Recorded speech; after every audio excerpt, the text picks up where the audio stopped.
Friends, welcome to my channel. இன்றைக்கி வந்து வண்டிக்கடை மசாலா சுண்டல் பண்ண போகிறேன். ஒரு மிக்ஸி ஜாரில் நான் எடுத்துகிட்டு இருக்கிறத காமிக்கிறேன். ஒரு பெரிய வெங்காயம் கட் பண்ணிட்டுருக்கேன், 3 பல் பூண்டு, 2 பச்சை மிளகா, ஒரு துண்டு இஞ்சி, ஒரு பெரிய தக்காளி ஒன்று, சின்ன தக்காளி ஒன்று அதில் நான் ஆட் பண்ணிக்கிறேன். மிக்ஸியில் இது எல்லாத்தையும் போட்டுக்க வேண்டிதான். ஆல்ரெடி நான் பட்டாணியை வந்து உப்பு கொஞ்சம் மஞ்சப்பொடி போட்டு வேக வச்சு வச்சுருக்கேன். இது கூட சின்ன துண்டு பட்டையும் 4 கிராம்பு, ஒரு ஏலக்காய் போட்டு இதை வந்து பேஸ்ட்டாக நான் அரைச்சிக்கிறேன். வாட்டர்லாம் சேர்க்க வேண்டாம். இந்த தக்காளியில் இருக்கிறது, வெங்காயத்தில் இருக்கிற அந்த வாட்டரே போகும். நீங்கள் வந்து இதுக்கு பதிலாக நான் வந்து எனக்கு இந்த கரம் மசாலா பவுடர் எனக்கு பிடிக்காது, அதனால நான் இதை போட்டுருக்கேன். நீங்கள் இதை ஸ்கிப் பண்ணிவிட்டு, இந்த பட்டை கிராம்பெலாம் போடுறத ஸ்கிப் பண்ணிவிட்டு உங்களுக்கு பிடிக்கும்னா நீங்கள் கரம் மசாலா பவுடர் 1 ஸ்பூன் போட்டுக்கோங்க. இதுக்கு தேவையான உப்பு ஆல்ரெடி நான் சுண்டலில் உப்பு போட்டேன். கொஞ்சமாக வர மிளகா பொடி நான் 1/2 ஸ்பூன் அளவுக்கு குழம்பு பொடி மீன் சாம்பார் பொடின்னு சொல்லுவோம் இல்லையா, அது போட்டுருக்கேன். உங்கள் ஃபேமிலியில் உள்ள மெம்பர்ஸுக்கு எந்த மாதிரி காரம் வேணுமோ உப்பு வேணுமோ அதுக்கு தகுந்த மாதிரி நீங்கள் போட்டுக்கோங்க. இதை வந்து நான் இப்போ அரைச்சிக்கிறேன். இப்போ ஒரு 3 ஸ்பூன் அளவுக்கு வாணலியில் நான் ஆயில் விட்டுருக்கேன். இப்போ நான் அரைச்சின்னு வந்தேன் இல்லையா, அந்த பேஸ்ட்டை இதில் நான் ஆட் பண்ணிக்கிறேன்.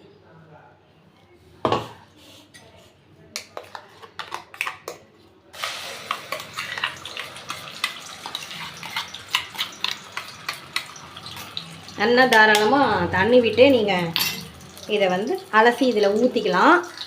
நீங்கள் சுண்டல் வேக வைக்கும்போது எக்ஸஸ் வாட்டர் இருந்தது அப்படின்னா அதை கூட விட்டு நீங்கள் இதில் ஊற்றிக்கலாம். நான் கரெக்டாக தான் விட்டுருக்கேன், அதனால் நான் எக்ஸஸாக இதில் கொஞ்சம் வாட்டர் சேர்த்து இதில் நான் இப்போ விட்டுக்க போகிறேன்.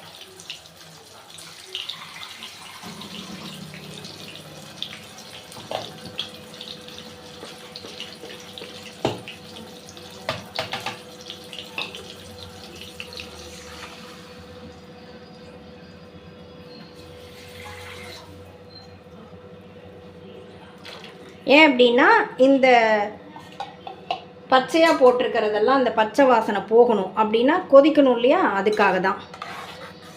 நல்லா ஹை ஃப்ளேமை வச்சுட்டு ஒரு 5லேருந்து 7 நிமிஷமே நீங்கள் கொதிக்க விடுங்க. அப்போ தான் இந்த பச்சை வாசனை போகும். சப்போஸ் அதுக்குள்ளே இது குறுகிடுத்து, அதாவது கெட்டியாகிடுது அப்படின்னா இன்னும் கொஞ்சம் வாட்டர் சேர்த்து கொதிக்க விடுங்க, இல்லைன்னா பச்சை வாசனை அப்படியே இருக்கும், நமக்கு பிடிக்காது. நீங்கள் தாளிக்கும் போது கருவேப்பிலை கூட போட்டுக்கலாம், கொத்தமல்லி கூட போட்டுக்கலாம். நான் சேனலுக்காக நான் இப்போ பண்ணுறேன். நீங்கள் வந்து உங்களுக்கு பிடிக்கிற மாதிரி இருந்தால் கண்டிப்பாக கரம் மசாலா சேர்த்துக்கோங்க. எனக்கு இந்த பட்டையும் இந்த கிராம்பு போட்ட வாசனையே கொஞ்சம் டிஃப்ரெண்ட்டாக வருது. கொதிக்கட்டும். 5 நிமிஷம் கொதிச்சாச்சு. இந்த ரா ஸ்மெல்லாம் போயிடுத்து. இப்போ நான் வேக வச்ச பட்டாணி, உப்பு மஞ்சப்பொடி போட்டு வேக வச்ச பட்டாணி இந்த மாதிரி வேக வச்சுருக்கேன். ரொம்ப முழிச்சுன்னு இருக்கக்கூடாது, இந்த அளவுக்கு வேக வச்சுக்கோங்க. இதையும் போட்டுட்டு ஒரு 2 நிமிஷம் அது கொதிக்கட்டும் எல்லாம் சேர்ந்து.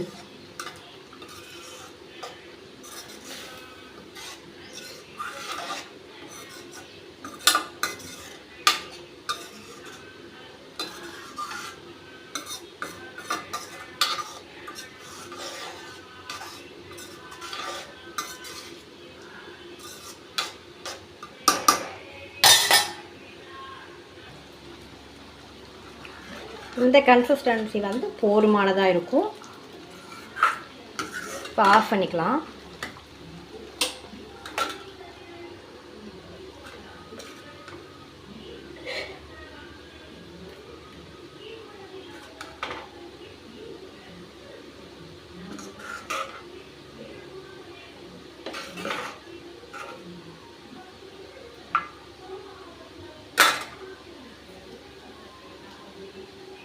பச்சை கொத்தமல்லி இருந்தால் இது மேலே நீங்கள் கட் பண்ணி போட்டுக்கோங்க.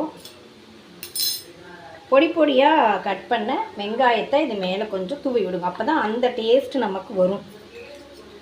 அவ்வளோதாங்க, நம்மளுடைய வண்டிக்கடை மசாலா சுண்டல் ரெடி ஆகிடுது. தேங்க்யூ வாட்சிங். Thank you friends.